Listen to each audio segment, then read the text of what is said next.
श्री स्वामी समर्थ. जय जय स्वामी समर्थ. नमस्कार स्वामी भक्तांनो.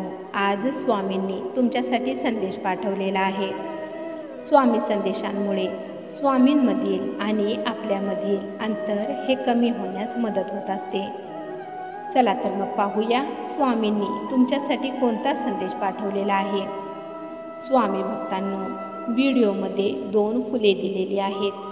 त्यापैकी तुम्हाला आवडेल ते एक फूल तुम्ही निवडा.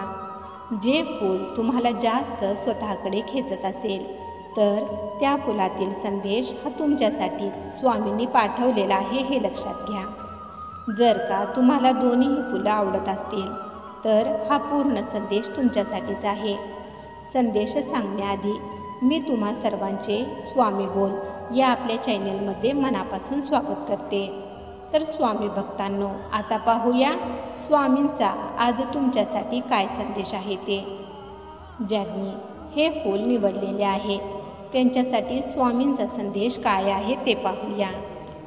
स्वामी म्हणतात, बाळा, ज्या गोष्टी ह्या घडून गेलेल्या आहेत त्या बदलणे कोणाच्याच हातात नाही. पण पुढे कसे वागले पाहिजे, काय केले पाहिजे याचा पूर्ण विचार करून त्या पद्धतीने काळजीपूर्वक जर तुम्ही वागलात तर घडलेल्या गोष्टी ह्या पुन्हा घडणार नाहीत. नुसता काळजी करून काहीच हाती लागत नसते. पदरी फक्त निराशाच येत असते. त्या काळजीबरोबरच कृती देखील करा, म्हणजे तुम्हाला मार्ग सापडेल. प्रयत्नाने आपण आपल्यातील सर्व दोष, वाईट सवयी या काढून टाकू शकतो आणि स्वतःत पूर्ण बदल आणू शकतो. आणि त्यासाठी तुम्ही पहिला प्रयत्न तरी करायला चालू केले पाहिजे. तेव्हाच आम्ही तुम्हाला मदत करू शकणार आहे. त्यामुळे बाळा, तू पहिला प्रयत्न करायला चालू कर. स्वतःत बदल करायला चालू कर. ज्या गोष्टींची तुम्ही इतके दिवस वाट पाहत होता ती गोष्ट, तुमचे ते स्वप्न आता लवकरच पूर्ण होणार आहे. त्यामुळे काळजी करू नकोस. कोणतीही गोष्ट ही वेळेआधी कोणालाच मिळत नसते. वेळ आली की तुम्हाला ते सर्व मिळते ज्याची कधीकधी तुम्ही अपेक्षासुद्धा केलेली नसते. तुम्ही त्या गोष्टीसाठी खूप प्रामाणिक मेहनत केलेली होते. त्यामुळे तुमची ती इच्छा पूर्ण होणार आहे हे आम्ही तुम्हाला मागेच सांगितलेले होते. त्यामुळे आज तुमचे ते स्वप्न पूर्ण होणार आहे. त्यामुळे बाळा, तू निश्चिंत राहा. आणि आमच्यावर जो तू इतका विश्वास ठेवलेला आहेस, इतका संयम तू ठेवलेला आहेस, त्यामुळेच तुझ्या त्या अडचणी आता दूर होत आहेत.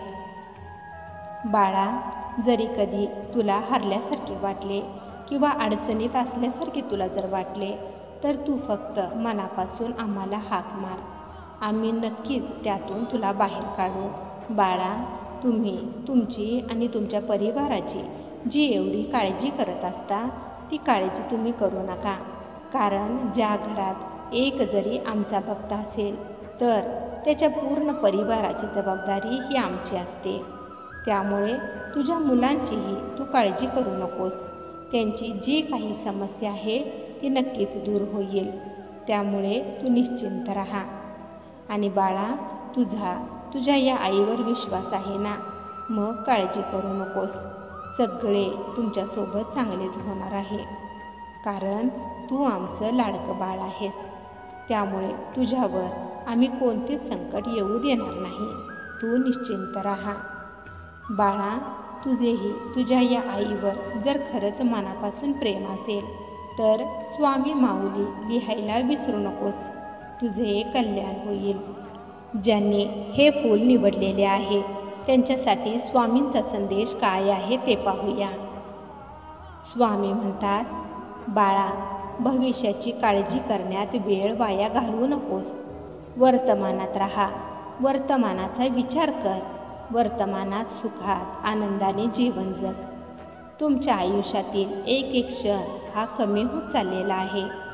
त्यामुळे प्रत्येक क्षणांचा आनंद घे. सर्वांशी प्रेमाने आपुलकीने राहा. दुसरा वाईट वागला म्हणून तुम्ही देखील त्यांच्यासारखे वाईट वागू नका. कारण तसे जर तुम्ही वागलात तर त्यांच्यात आणि तुमच्यात काय फरक राहील? त्यांच्या वाईट कर्माची शिक्षा ही त्यांना नक्कीच मिळणार. तुला तुझ्या कर्माचे चांगले फळ जर तुला पाहिजे असेल तर तुला नेहमी चांगलेच कर्म तुझे करावे लागेल. कर्माचा फेरा हा कोणालाही चुकलेला नाही. त्यामुळे तुमच्या कर्मांकडे तुम्ही नेहमी लक्ष द्या. नेहमी चांगलेच कर्म करा, म्हणजे फळ हे तुम्हाला चांगलेच मिळेल. आणि नेहमी स्वतःवर आणि आमच्यावर विश्वास ठेवा. सगळे तुमच्यासोबत चांगलेच घडेल. बाळा, तू माझं लाडकं साधं भोळं बाळ आहेस. तुला इतर लोकांसारखे चालाखीने लबाडीने वागणे जमत नाही. तुम्ही खूप साधे भोळे सरळ स्वभावी आहात. त्यामुळेच सर्व लोकही तुमच्यासारखेच साधे आहेत असेच तुम्हाला वाटते. पण असे नाही. हे कलियुग आहे. इथे तुझ्यासारखे प्रामाणिक निस्वार्थी लोक हे मोजकेच आहेत. इथे सगळीकडे स्वार्थीपणा, धूर्तपणा, फसवणूक आहे. या कलियुगात तुझ्यासारखे मौल्यवान हिरे क्वचितच बघायला मिळतात. तुझ्या या साध्या स्वभावाचा फायदा कितीतरी लोकांनी घेतलेला आहे. तुला फसवले आहे. त्यामुळे तुझे खूप नुकसानही झालेले आहे.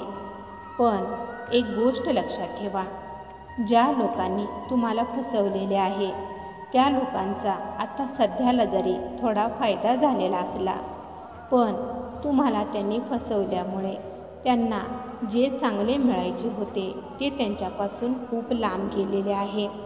आणि त्यांच्या कर्माची शिक्षा ही त्यांना मिळणारच आहे.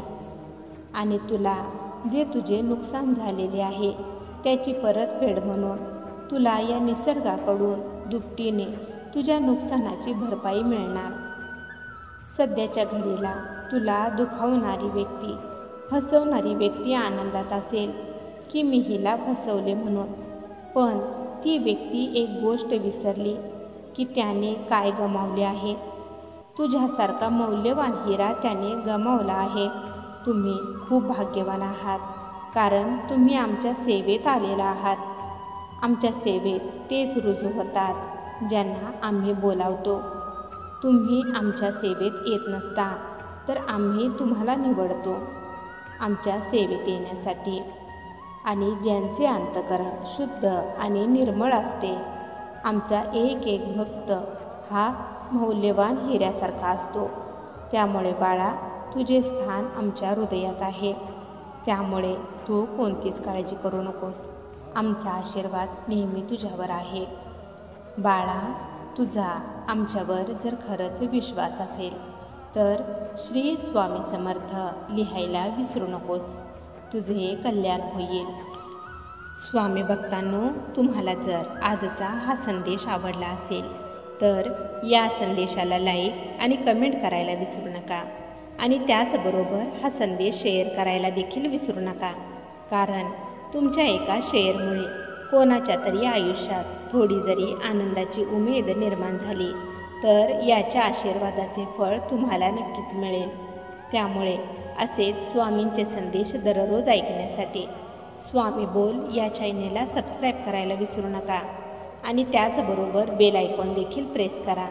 त्यामुळे नवीन व्हिडिओचे नोटिफिकेशन लवकरात लवकर तुमच्यापर्यंत पोहोचेल. स्वामी भक्तांनो, स्वामी संदेश सांगण्याचा एकच प्रामाणिक प्रयत्न आहे की तुमच्यामधील आणि स्वामींमधील अंतर हे कमी व्हावे, तुमचा स्वामींवरचा विश्वास दृढ व्हावा. चला तर मग भेटूया पुढील व्हिडिओमध्ये आपल्या स्वामींचे संदेश ऐकण्यासाठी. तोपर्यंत श्री स्वामी समर्थ. जय जय स्वामी समर्थ.